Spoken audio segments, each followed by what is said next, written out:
రితు అనే అమ్మాయి ఒక్కసారి రాలా. క్యాజువల్ గా నాకు తెలిసి అయితే, మరి మీరందరూ ఏ కల్చర్ లో ఉంటున్నారో నాకు తెలియదు, నేను బతుకుతున్న కల్చర్ లో అయితే క్యాజువల్ గా ఒక ఆడది అర్ధరాత్రులు ఇంటికి రాదు.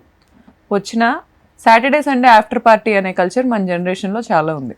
వాళ్ళు ఎంటర్టైన్మెంట్ ఫీల్డ్ లో చాలా లేదా, మీకు తెలియదా? 100% ఉంది. మరి వాళ్ళు ఇప్పుడు ఆ అమ్మాయి ఆఫ్టర్ పార్టీకి నైట్ స్టార్ట్ చేస్తే మార్నింగ్ 6 వరకు పార్టీస్ జరుగుతుంటాయి కదా. జరుగుతాయి సార్, నేను కాదని లేదు.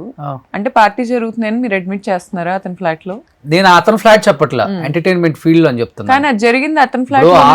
అతను కూడా చెప్పాడు, మీ మామగారు, ఈ అమ్మాయి కూడా చాలా మంది అబ్బాయిలతో వీడియోస్ చేస్తుంటది, తిరుగుతుంటది, పబ్లిక్ వెళ్తుంటది, మేము ఎవరికి ఆ అమ్మాయిని అంటగట్లేదు కదా, సంబంధం ఉందని చెప్పేసి అన్నారు. అందుకని నేను అడుగుతాను. అలాగే ఓకే, అడగండి, వెల్ అండ్ గుడ్.